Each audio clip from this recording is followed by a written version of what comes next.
प्यारे बच्चों नमस्ते। स्वागत है आप सभी का आपके अपने YouTube चैनल जिज्ञासा में।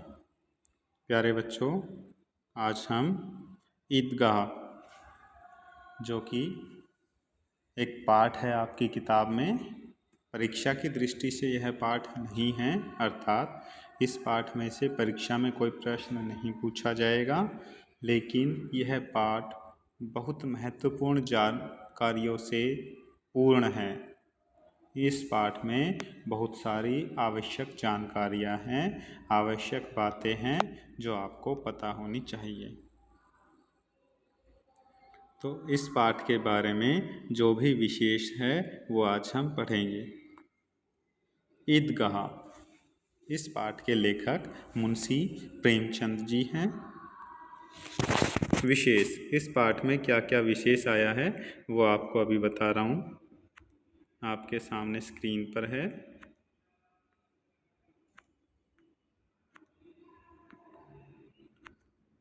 रमज़ान, रमज़ान जो है इस्लामिक कैलेंडर का नवा महीना है।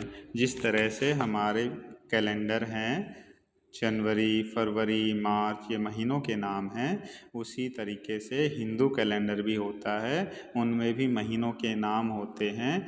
जैसे चैत्र, भाद्र, फाल्गुन, सावन, इसी तरीके से और भी महीनों के नाम हैं। ऐसे ही इस्लामी कैलेंडर होता है, उसमें जो नवा महीना होता है, नौवा महीना होता है, वो रमज़ान का होता है। यह मुस्लिम समुदाय के लिए बहुत ही पवित्र माना जाता है। ये जो महीना होता है बहुत शुभ माना जाता है। इस महीने के पूरे 30 दिन मुस्लिम समुदाय के लोग व्रत करते हैं, उपवास करते हैं, रोज़ा करते हैं। ईद, ईद जो मुस्लिम धर्म का एक प्रसिद्ध त्यौहार है, पावन त्यौहार है, पवित्र त्यौहार है। जैसे हम हिंदू समुदाय में होली, दिवाली, दशहरा, बहुत सारे त्यौहार मनाते हैं, ऐसे ही मुस्लिम समुदाय का एक अपना विशेष त्यौहार है जो कि ईद है। तेली, तेली बेटा वो होता है जो तेल निकालने का काम करता हो। आपने देखा होगा कि तेल की मिल होती है, एक फैक्ट्री होती है, वहाँ पर सरसों से तेल निकाला जाता है, अन्य चीज़ों से भी तेल निकाला जाता है। तो जो लोग इस कार्य को करते हैं उन्हें तेली कहा जाता है। इमारतें, बहुमंजिला जो घर होते हैं उन्हें इमारतें कहते हैं। आपने शहरों में ऊंची ऊंची बिल्डिंगें देखी होगी, ऊंची ऊंची इमारतें देखी होंगी, उनमें बहुत सारी मंजिलें होती हैं। अदालत, जहां न्याय के लिए सुनवाई होती है। आपने फिल्मों में भी देखा होगा, अखबार में भी पढ़ा होगा, नाटक में भी देखा होगा, जब किसी का झगड़ा हो जाता है, उन पर केस हो जाता है, तो उस केस की सुनवाई, उसके न्याय के लिए सुनवाई अदालत में होती है। कॉलेज, विद्यालयी शिक्षा के बाद की शिक्षा प्रदान करने वाली संस्था। जब बच्चे 12वीं क्लास, 12वीं कक्षा तक की पढ़ाई पूर्ण कर लेते हैं तो वो अपने आगे की शिक्षा प्राप्त करने के लिए कॉलेज में जाते हैं। उनको आगे की उच्चतर शिक्षा कॉलेज द्वारा प्रदान की जाती है। क्लब, घर, आवासीय परिसर में बच्चों के खेलकूद मनोरंजन के लिए स्थान। यहाँ पर मदरसा थोड़ा गलत टाइप हो गया है, मदरसा नहीं आएगा इसमें। कि जो सोसाइटीज़ होती है उनमें जो लोग रहते हैं उनके बच्चों के खेलने की सुविधा के लिए एक क्लब घर बनाया जाता है। आपने नाटक में देखा होगा। उस क्लब घर में इंडोर गेम की सामग्री होती है जिनको बच्चे खेल प्रयोग करते हैं, आनंद उठाते हैं। मदरसा, मुस्लिम संप्रदाय का शैक्षणिक संस्थान।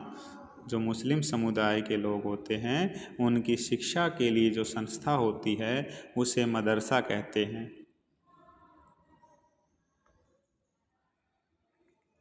आगे है शब्द अर्थ, कि इस पाठ में बहुत सारे शब्द आए हैं जिनके अर्थ भी आपको पता होने चाहिए। जैसे रोजा, अभी मैंने बताया रोजा का मतलब उपवास, व्रत। सानी पानी, जो पशु होते हैं वो जो भोजन खाते हैं, जो चारा खाते हैं, उसे हम सानी कहते हैं और उनको भिगोने के लिए पानी का प्रयोग किया जाता है। अक्सर आपने घर में सुना होगा कि जब पशु के खाने का टाइम होता है, उनके भोजन का टाइम होता है, तो हम कहते हैं पशु को सानी पानी कर दो। बिगुल, बिगुल का मतलब होता है बाजा, तुरही, वाद्य यंत्र। किसी भीड़ को संकेत देने के लिए अक्सर बिगुल का प्रयोग किया जाता है। महाभारत के युद्ध में आपने देखा होगा, जब युद्ध आरंभ होता था, युद्ध समाप्त होता था, तो शंखनाद होता था। ऐसे ही अन्य संकेतों के लिए बिगुल का प्रयोग किया जाता है। कोई भी कार्यक्रम आरंभ करने के लिए, समाप्त करने के लिए या अन्य संकेत देने के लिए। गोटा, फीता पट्टी। आपने चुंदड़ी को देखा होगा, चुनरी को देखा होगा, उसके किनारे किनारे पर एक फीता लगा होता है जो चमकीला होता है, रंगीन होता है, उस पर डिजाइन बने होते हैं। वो सुंदरता बढ़ाने के लिए होता है। आजकल यह फीता जो हम कैप पहनते हैं, टोपी पहनते हैं, उन पर भी आता है। पर मतलब पंख, जो पक्षियों के पंख होते हैं उन्हें पर भी कहते हैं। सहसा, अचानक, एकदम। धावा, हमला, आक्रमण।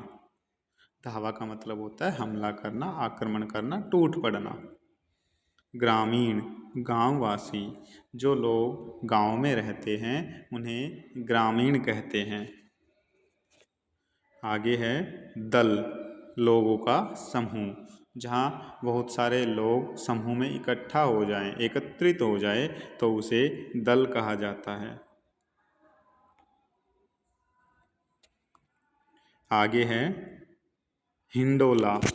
हिंडोला बेटा एक तरह का झूला होता है जो सर्कल शेप में घूमता है। एक बार आसमान की तरफ जाता है, उसके बाद वह ज़मीन की तरफ आता है। आपने मेले में इस तरह के झूले देखे होंगे।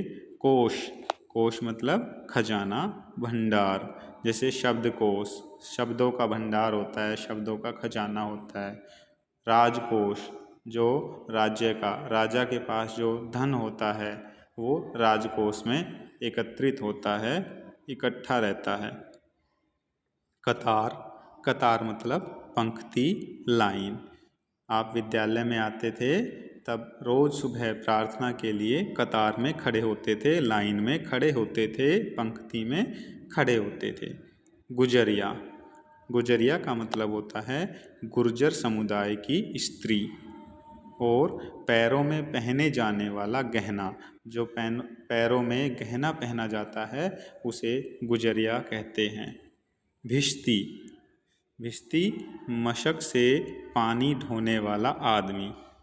आपने केसरी मूवी देखी होगी, उसमें एक व्यक्ति एक थैला लिए रहता है और लोगों को पानी पिलाने का कार्य करता है।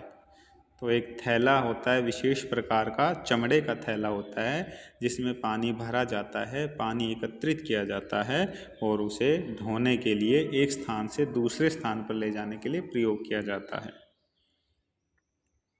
कवायद, कवायद का मतलब होता है कार्यविधि, किसी कार्य को करने का तरीका, उसकी विधि, उसका ढंग, अर्थात नियमावली, कि जिसमें नियम दिए गए हो, रूल्स दिए गए हों किसी कार्य को करने के, उसे कहते हैं कवायद। मशक, मशक का मैंने अभी बताया कि चमड़े से बना हुआ थैला जिसमें पानी भरा जाता है। चोगा, चोगा एक तरह का पहनावा होता है, एक वस्त्र होता है जो घुटने तक लटकता है, घुटने की लंबाई तक होता है, उसे लबादा भी कहते हैं। अचकन, अचकन एक लंबी कमीज होती है जो कि शेरवानी की तरह होती है। गोल कॉलर वाला लंबा कोट, आपने वकीलों को देखा होगा, है ना, उनका जो कोट होता है वो लंबा होता है, घुटनों तक का होता है। जंजीर, जंजीर का मतलब होता है चैन, बेल, धातु से बनी हुई। हम पालतू जानवर को रखने के लिए उनके गले में चेन डालते हैं, पट्टा डालते हैं। गाय भैंस को बांधते हैं तो उनके गले में चेन होती है। सोने की चेन भी हो सकती है, लोहे की चेन भी हो सकती है, तांबे की चेन भी हो सकती है, किसी भी धातु की चेन बनाई जा सकती है। पोथा, पोथा का मतलब होता है बच्चों किताब। जिरह, तर्क वितर्क बहस, किसी के साथ बहस करना, तर्क वितर्क करना, उसे कहते हैं जिरह। आपने अक्सर सुना होगा गाँव में कि ज़्यादा जिरह मत लगाओ, मुझे काम करने दो, अर्थात मेरे साथ ज़्यादा बहस मत करो, मेरे साथ तर्क वितर्क मत करो, मुझे मेरा काम करने दो। आगे है गिलट। गिलट क्या है? पीतल, लोहे आदि की बनी ऐसी वस्तु जिस पर सोने चांदी का पानी चढ़ा हुआ हो। आपने बहुत सी धातु ऐसी देखी होगी जिस पर दूसरी धातु का लेप किया होता है, कलर किया होता है। पहले गिलट के सिक्के भी बनते थे। सबील, सबील का मतलब होता है छबील, प्याऊ। आप जब यात्रा करते हैं तो जगह जगह पर पानी पीने की व्यवस्था की हुई होती है, वहाँ पर मटका रखा मिलता है या फिर पानी का कैंपर रखा मिलता है, उसे कहते हैं प्याऊ, ताकि आने जाने वाले को जिसको भी प्यास लगी हो वो वहाँ पानी पीकर अपनी प्यास शांत कर सकता है। तो सबील का मतलब हुआ प्याऊ या छबील। घुड़कियाँ, डांट, धमकियाँ, दिखावे भरी, कि दिखाने के लिए, केवल दिखावे के लिए जब कोई डांट लगा देता है, कोई धमकी दे देता है तो उसको कहते हैं घुड़की। जब हम किसी को परेशान करते हैं तो वो परेशान होकर हमें डांट देता है, सिर्फ दिखाने के लिए कि वो मुझे अब परेशान नहीं करेगा, उसे हम कहेंगे घुड़की। संगी, संगी का मतलब होता है साथी, मित्र, सहयोगी, जो आपके साथ रहता है। फ़कीर, फ़कीर का मतलब है साधु, सन्यासी। आपने बहुत सारे साधु बाबा को देखा होगा, सन्यासी को देखा होगा, जिनको मोह माया से कोई मतलब नहीं होता, वो अपनी भक्ति में, अपनी मस्ती में मस्त रहते हैं। मंजीरे, मंजीरे एक वाद्य यंत्र होता है, घुंघरू को भी मंजीरे कहते हैं, जो पैरों में बांधे जाते, पहने जाते हैं। खंजरी, खंजरी भी एक वाद्य यंत्र है, एक छोटा बाजा है। झिल्ली, झिल्ली का मतलब होता है परत, तह। बदमाश, बदमाश का मतलब शरारती, शैतान। रुस्तम, ताकतवर, शक्तिशाली, पहलवान, जिसमें बहुत ज़्यादा ताकत हो, जो शक्तिशाली हो, जो पहलवान हो, उसे हम रुस्तम कहते हैं। परास्त, परास्त का मतलब होता है हार। प्रबल, प्रबल मतलब मजबूत, सबल। तर्क, तर्क का मतलब होता है तथ्य, विचार। सूरत, शक्ल, चेहरा, जो हमारा चेहरा है, जो हमारी शक्ल है, उसको हम सूरत भी कहते हैं। सूरत एक जगह का नाम भी है, लेकिन यहाँ पर सूरत से अर्थ है शक्ल या चेहरा। लाजवाब, जिसका कोई जवाब ना हो। हम कुछ खाते हैं और जो बहुत ज़्यादा टेस्टी बना हुआ हो, जिसका कोई जवाब ही नहीं दिया जा सके, तब हमारे मुंह से निकलता है लाजवाब, यह चीज़ तो लाजवाब है, अर्थात जिसका कोई उत्तर ही ना हो, जिसका कोई जवाब ही ना हो। बहादुर, जो डरता ना हो, निडर, साहसी। बावर्ची खाना, जो रसोई घर है जहाँ पर खाना पकाने का कार्य किया जाता है, उसे रसोई घर या बावर्ची खाना या पाक खाना कहते हैं। सिवा, सिवा का मतलब होता है अलावा, अतिरिक्त। जैसे बच्चे आपस में कहते हैं, मैं तेरे सिवा किसी को नहीं खिलाऊंगा, कि मैं तेरे अलावा, तेरे अतिरिक्त किसी और दूसरे बच्चे को अपने साथ खेल में शामिल नहीं करूंगा। सजीव, सजीव का मतलब होता है जिसमें जीवन हो, जो जीवित हो, जो जिंदा हो, उसके लिए हम शब्द प्रयोग करते हैं सजीव। धांधली, धांधली का मतलब होता है बेईमानी। आपने अक्सर अखबारों में सुना होगा, इतने रुपयों की धांधली हो गई, उस कार्य में बहुत धांधली चल रही है, बेईमानी चल रही है। आपत्ति, ऐतराज, विरोध, असहमति। जब किसी को किसी कार्य पर ऐतराज़ हो, विरोध हो, असहमति हो, तब उसके लिए हम आपत्ति शब्द प्रयोग करते हैं। संधि, संधि का मतलब होता है विलय, एक दूसरे में मिल जाना, एक दूसरे के साथ जुड़ जाना, एक दूसरे के साथ अपना गठन कर लेना।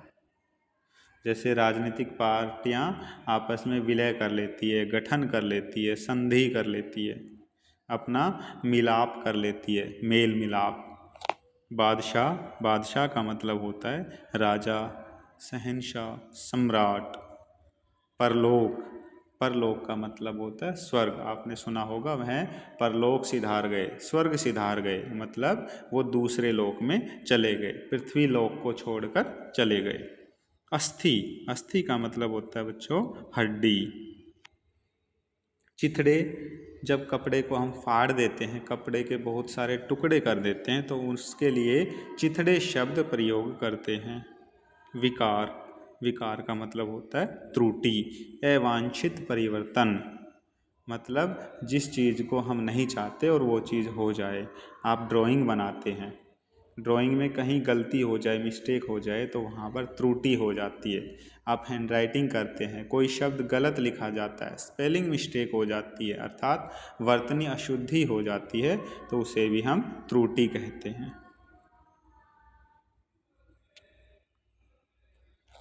मरहम, मरहम का मतलब है दवा, लेप, कि जो हम दवा लेते हैं, जो लेप लगाते हैं, वो मरहम होता है। आपने सुना होगा ना, इस दर्द की मरहम तो मेरे पास है, मतलब इस दर्द का जो इलाज है, जो दवा है, जो लेप है, वो मेरे पास है। त्याग, त्याग का मतलब होता है बलिदान, एक दूसरे के लिए कुछ चीज़ें छोड़ देना। जैसे सैनिकों ने, क्रांतिकारियों ने, देशभक्तों ने अपनी जान का बलिदान दिया था, अपने प्राणों का बलिदान दिया था, अपनी भारत माता को बचाने के लिए, सुरक्षित रखने के लिए, उसका सम्मान बढ़ाने के लिए। आनन फानन, आनन फानन का मतलब होता है जल्दबाजी। बहुत सारे बच्चे आनन फानन में कार्य करते हैं और अक्सर वह कार्य गलत हो जाता है।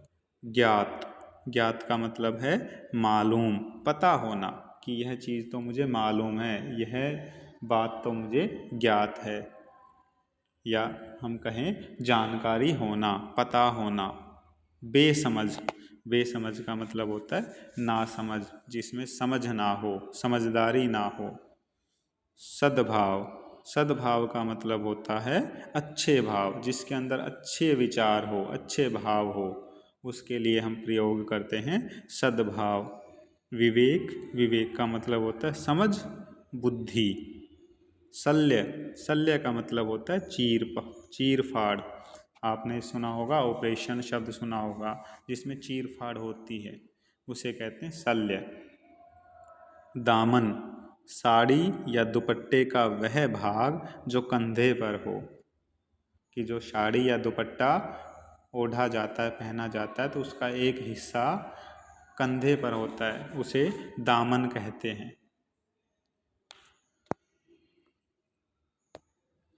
आगे इसी पाठ में हमारे पास आए बच्चे विशेषण शब्द। आपको बताया हुआ है जो शब्द संज्ञा सर्वनाम की विशेषता बताते हैं उन्हें विशेषण शब्द कहते हैं। अक्सर इन्हें विशेषता बताने वाले शब्द भी कहते हैं। तो यहाँ पर कुछ विशेषण शब्द भी आए हैं आपके पाठ में, जैसे पुरानी धुरानी टोपी, की जो टोपी है वो बहुत पुरानी धुरानी है। सुनहरी जंजीर, की जो जंजीर है वो सुनहरी है, वो सोने की है। काला कोट, जो कोट का रंग है वो काला है। काला गोटा, जो पट्टी है, जो गोटा है, उसका रंग काला है। सफ़ेद अचकन, की जो अचकन है वो सफ़ेद रंग की है। नकली गहने, गहने असली नहीं है, ये नकली है, गहने की विशेषता बताई हुई है। प्रबल तर्क, कि जो इनका तथ्य है, जो इनका विचार है वो मजबूत है। बेसमझ लड़का, यह लड़का नासमझ है, बेसमझ है। फटे पुराने कपड़े, ये कपड़े तो फटे पुराने हैं। तो जो भी यहाँ डार्क कलर में हैं। जो भी शब्द यहाँ अंडरलाइन हैं वे सभी शब्द विशेषण शब्द हैं। विलोम शब्द, कुछ शब्द आए जिनका विलोम शब्द भी आपको पता होना चाहिए, जैसे परास्त, परास्त का मतलब होता है विजयी। सजीव, सजीव का मतलब होता है निर्जीव। प्रबल, प्रबल का मतलब होता है दुर्बल, मतलब नहीं विलोम शब्द। इसके उल्टे शब्द, ज्ञात, ज्ञात का विलोम शब्द होगा अज्ञात। बहादुर, बहादुर का विपरीत शब्द विलोम शब्द होगा कायर। क्रोध, क्रोध का विपरीत शब्द होगा स्नेह। समझ, समझ का विलोम शब्द होगा नासमझ, बेसमझ। तो ये कुछ विलोम शब्द हैं जो आपके पाठ में आए हैं, जो आपको पता होना चाहिए। कुछ मुहावरे भी आपके पाठ में आए हैं, उनका अर्थ एवं वाक्य में प्रयोग हम अभी सीखेंगे, पढ़ेंगे। काम से जी चुराना, काम से जी चुराने का मतलब है परिश्रम या मेहनत करने से भागना। बहुत सारे बच्चे होते हैं जो काम से जी चुराते हैं, जो मेहनत करना पसंद नहीं करते, मेहनत करने से दूर भागते हैं, बचते हैं। जैसे मोहन को कुछ भी काम करने को दो लेकिन वह तो काम से जी चुराता है। यहाँ पर एक छोटी सी स्पेलिंग मिस्टेक हो गई है, चुराता, जी चुराता है। बाल भी बांका न होना, मतलब इसका अर्थ होगा जरा भी नुकसान या हानि न होना। कंस ने भगवान कृष्ण को मारने के लिए बहुत हमले करवाए। अलग अलग राक्षसों से उन्होंने भगवान श्री कृष्ण पर बहुत हमले करवाए, लेकिन कोई भी उनका बाल भी बांका न कर सका।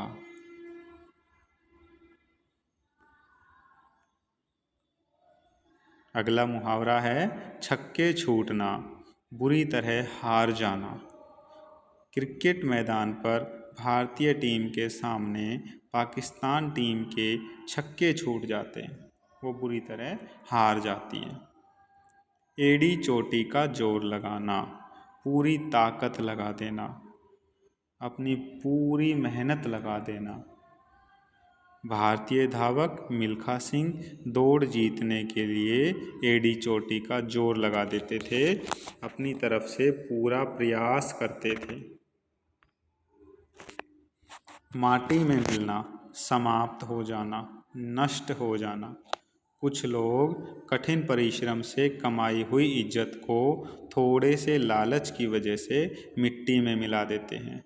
कोरोना काल में आपने सुना होगा बहुत सारे डॉक्टर दवाइयों को महंगे दाम पर बेच रहे थे, इंजेक्शन को महंगे दाम पर बेच रहे थे, जिससे उनकी नौकरियां भी चली गई और उन्होंने जो अपना नाम कमाया था, जो अपनी इज्जत कमाई थी, वो मिट्टी में मिल गई, माटी में मिल गई।